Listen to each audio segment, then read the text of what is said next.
Eric Crawford wrote WDRB a couple days ago after Louisville lost to Duke, basically writing, 14 days. There's 14 days left in the Kenny Payne era, pretty much. And it seems like we're getting towards that end to where pretty much everyone can see the writing on the wall here. Like, look, this isn't going anywhere. It's 12 and 48 in the last 2 years. You just surpassed 20 losses for the second year in a row, and only the third time in program history.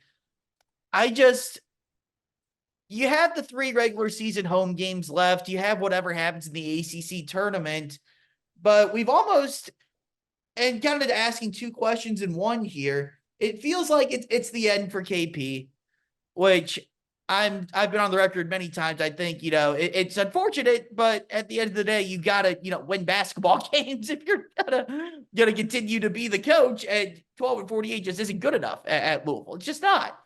And also from the standpoint of the coaching search, that I feel like we've gotten so numb, and the fan base has gotten so numb that we've like Mick Cronin, for example. Early on, very popular. Cronin, UCLA had some struggles earlier in the year. People jump off the bandwagon. Now I see, Ty Spalding of Cardinal Authority, Cardinal Sports. I don't forget which one he is, but like he had a quote. Authority. Yeah, Cardinal Authority. Yes, right. But he had a quote talking about how that now Louisville could get around the buyout, all that stuff, and now everyone's back in on Cronin. Obviously Musselman's had his flirtations. People have said Nate Oates would listen. All this different stuff that we've done. I'm honestly just kind of tired of it at this point. I'm just kind of tired of everything. I'm just ready for some action to happen on it so that we can move forward here. But just big picture, looking at Louisville, it's been we're very much in the apathy stages of this, aren't we?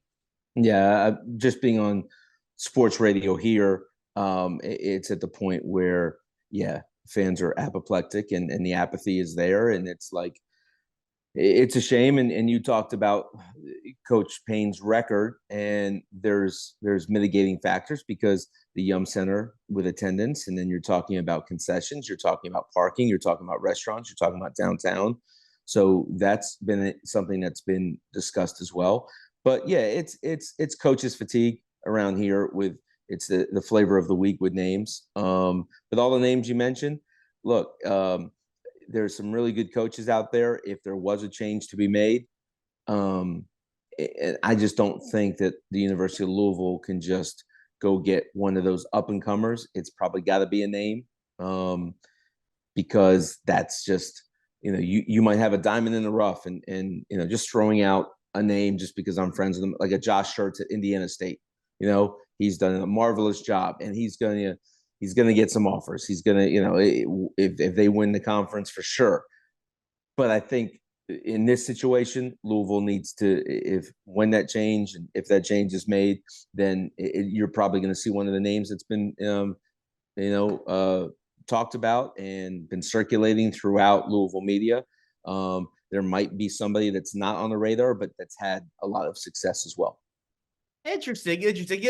I look at it, and because we've had these same 4 or 5 names of Cronin, Musselman, Oates, Jerome Tang, Dusty May kind of get thrown out there. Yep. And it's been weird because none of them have had particularly great seasons, which has been kind of funny. I know everyone kind of panicked after Kentucky blew the doors off of Alabama last week. And, Oates can't be the coach anymore. They lost to Kentucky. I was like, well, you didn't realize he had won 3 of the previous 5 against UK if you want to use that. Right, reasoning, Jack. Right. Right. Yeah, but that's what it's been like, the flavor of the week. If somebody wins, if somebody loses, then they move up and down the board, whether it's Chris Beard from Mark Blankenbanker, or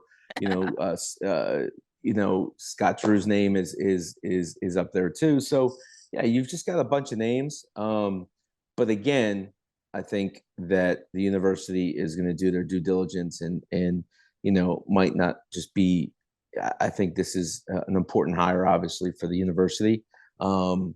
Again, I'll preface it with if and when a change is made, but I think it's going to be it might not be one of those names, but I'm certainly sure it's going to be somebody that's very big on the college basketball scene.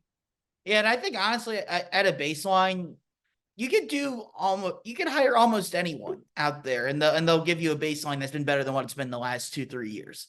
Which I know that's not what Louisville fans want. They want to be really, really great, but like I feel like no matter what you do, I can't imagine it getting any worse or staying as bad as it is right now. It'll No, get better no matter what. I feel but I like think which it's going to be a bigger name yeah. because you have to go that route. You just and that's not what I feel. I feel that there's tons of really, really good coaches out there that would do a bang up job. But Yeah, and I say that as a positive. Like I say mhm. that as no matter who you bring in, I feel like it will at least get better.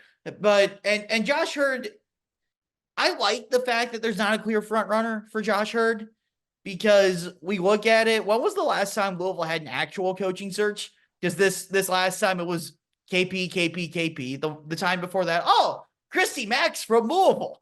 Of course, Chris Mack's coming, and it was very Chris Mack eccentric. Even when they hired Rick Pitino, it was Tom Jurd seemed very zeroed in on Pitino from the beginning. It's been a very long time, even on the football side, it's been Brom.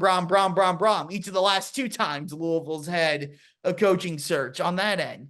Yeah, I think it'll be very refreshing and very good for the program to actually go through and have a coaching search for the first time. I don't remember when they hired Denny Crum. I obviously was not alive at the time, but I could imagine that was an actual search to where it would be something different for Louisville than the athletic director having an immense amount of pressure to hire one specific dude. And I think that'll allow Josh Heird to really go through and vet candidates, interview everyone, and be able to make who he thinks will be the best man to coach the program and have it be his decision, let him own it instead of it being, someone that everyone's been saying for 3-4 months, this is going to be the dude like it's been the last couple times.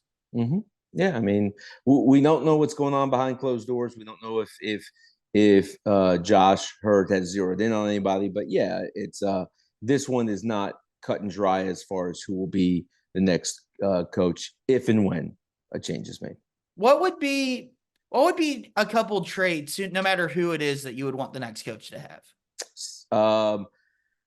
Just like it really for any program, you want someone that's going to identify his plan and what his plan is. And again, it starts off right away with recruiting, understanding the portal, understanding how to get players here, having those relationships. And then, look, I don't want to just repeat what people say, but it really is the truth. You got to have an identity of what a team is. You can't say, well, this is what this Louisville basketball team is trying to do. You watch Alabama, it's analytics. They're shooting threes. They're getting to the rim. They're defending well. It depends. Last year they had a lot more. They're right. Last year they had pros and they had more length, so it's easier. Now, more of a team concept. They do what they can, but that style of basketball is always going to be exciting. You have a guy, and again, just Mick Cronin. They're going to defend the crap out of you. Every basket, it's going to, they're contesting shots, they're contesting dribbles, they're contesting cuts and passes. For me, I'm a defensive guy. I want someone that's going to say, okay, I think you can get the best of both worlds, play really fast. I'm a big believer in that style of basketball, but you got to recruit to that talent. You got to have a roster construction. You got to understand where you want players from. Whoever comes in here should go to the portal and get at least 2 guys who have played 100 college basketball games, who can be tone setters for this team and understand what it takes to win. And that just doesn't mean in games, every practice, you got to have guys that understand, how to bring it day in, day out. For young guys to say, oh, well, shit, I've got to bring it. If I don't, I'm in trouble here because I'm not going to play. So for me, having a defensive mindset, it's tough for me sometimes to when we break down these games and just see some of the lapses on the defensive end. And then offensively, play fast, but you got to build your roster to that. And you've got to understand that, all right, hey, if we got guards, we're going to attack and we're going to press and we're going to do all those type of things. So one of the reasons Coach Pitino hired me, that style, pressing and then really being efficient offensively, that's a nice formula for successful basketball. Yeah, I know Louisville fans definitely love full court pressure too. I mean, that's something that I mean, I obviously I grew up watching the Patino teams doing that and Denny Yeah. Crum before then.